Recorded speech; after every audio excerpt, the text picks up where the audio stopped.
E aí, galera que curte biomedicina em ação, tudo bem com vocês?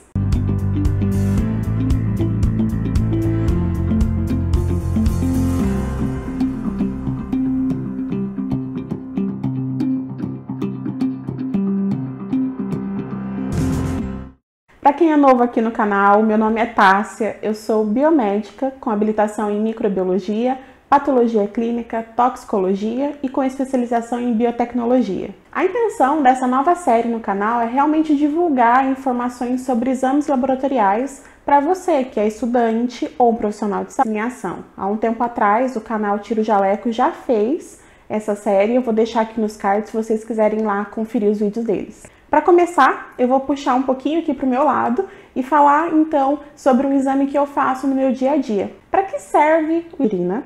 É um exame que nos ajuda a fazer o diagnóstico de infecção do trato urinário.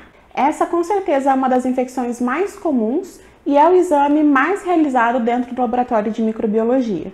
De modo geral, essa infecção ocorre quando as bactérias da região anal ou vaginal invadem a uretra. Dessa forma, os principais sintomas são micção frequente, que é aquela vontade constante de ir ao banheiro, de urinar, geralmente acompanhada com dor, ardor e escassez de urina. Essa infecção pode ser causada por vários motivos, dentre eles a baixa ingestão de água, segurar a urina por muito tempo, menopausa, diabetes, alteração na próstata, queda da imunidade, procedimentos urológicos, uso recente de sonda vesical e relação sexual. As infecções do trato urinário podem acometer pessoas de todas as idades, mas é mais frequente que aconteça em idosos, recém-nascidos do sexo masculino, crianças do sexo feminino e mulheres na idade sexualmente ativa. Em-se que 50% das mulheres terão infecção urinária pelo menos uma vez na vida. Essas infecções são causadas por bactérias que nós chamamos de uropatogênicas.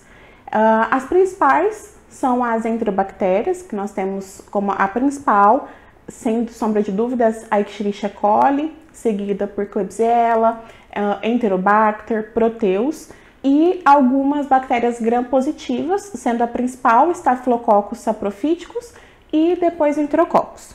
Em pacientes imunocomprometidos e recém-nascidos, é muito comum também a infecção por levedura, que é um fungo, sendo a principal a Candida albicans. Embora a presença de levedura na urina possa ser representativa de uma contaminação ou uma colonização, é muito importante que a gente fique atento, porque também, nesses pacientes principalmente, pode ser um indicativo de disseminação hematológica. Então, basicamente, de uma forma bem objetiva, o exame de urocultura serve para fazer o diagnóstico de uma infecção urinária. Mas é muito importante que a gente fique atento a alguns pontos que eu vou falar agora para vocês. A gente pode classificar as infecções do trato urinário de algumas formas. A primeira delas é a bacteriúria assintomática, que é quando a gente tem a presença de bactérias na urina, mas o paciente não apresenta sintomas. Essa condição ela é importante em alguns casos, como por exemplo em mulheres gestantes, e precisa ser tratado. Mas não é importante, não deve ser tratado em alguns outros casos, como por exemplo em mulheres idosas. O segundo tipo de infecção é a cistite, que é a infecção do trato urinário baixo, que é muito comum em mulheres por conta da anatomia, porque o canal uretral ele é muito próximo da região anal.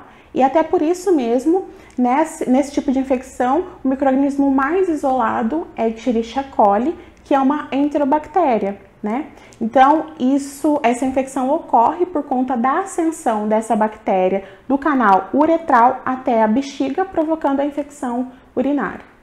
Nesses casos, os sintomas são geralmente mais específicos. Então, dor e urgência a urinar, então a pessoa acaba indo mais vezes ao banheiro, e uma dor suprapúbica, então uma dor na região inferior do abdômen. Na maioria dos casos, uma pessoa que está com cistite, ela não vai ter febre, mas pode ter alguma alteração no odor ou no aspecto, na cor da urina, que é uma alteração normal nessa condição.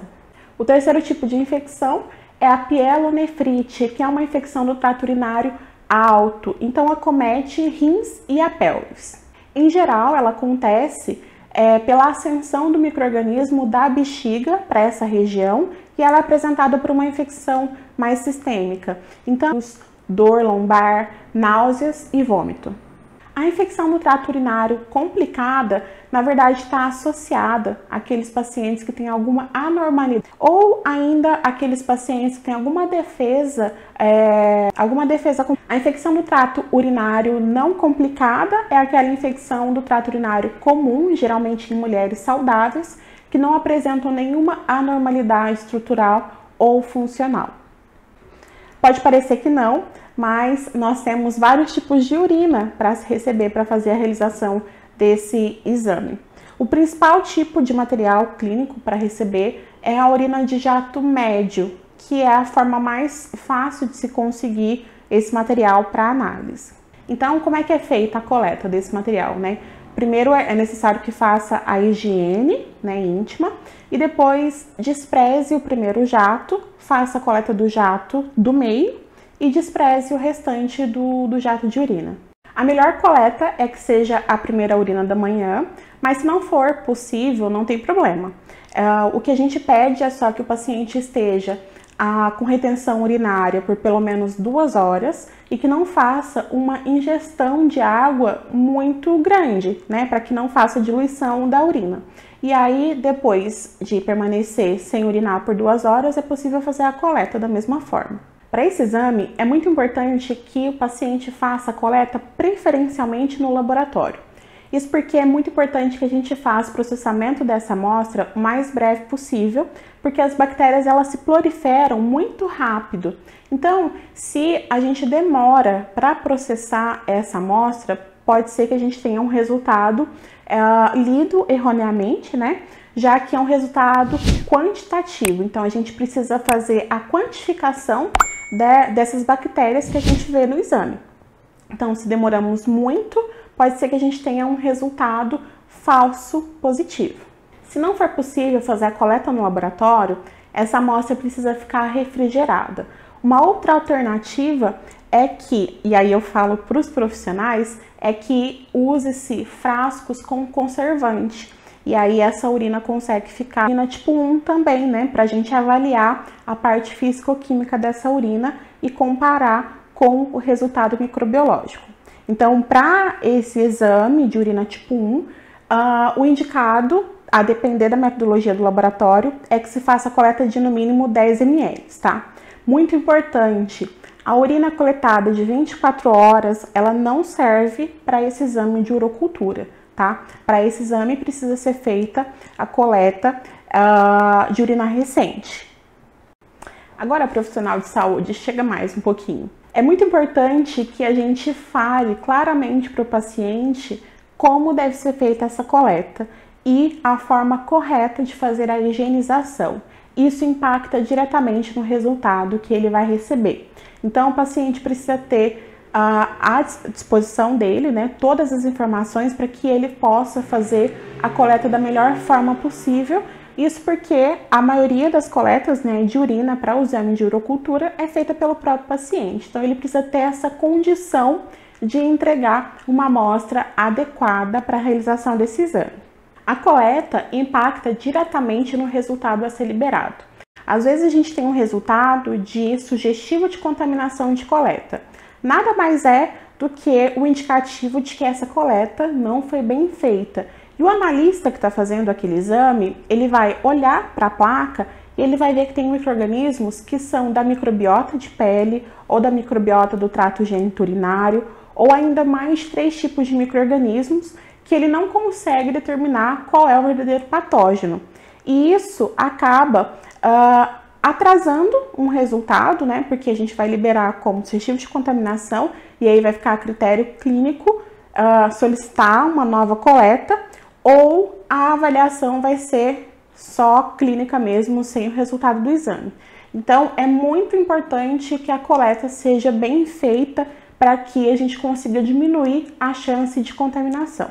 Algumas pessoas já me perguntaram, meu exame de urocultura veio negativo, mas eu fiz o exame de urina tipo 1 e veio com uma alteração muito grande de leucócitos, né? Então, os leucócitos aumentados. Então, Então a pessoa vai no Google, dá uma olhada e vê que o aumento de leucócitos pode estar associada à infecção urinária, mas a cultura de urina veio negativo. E agora?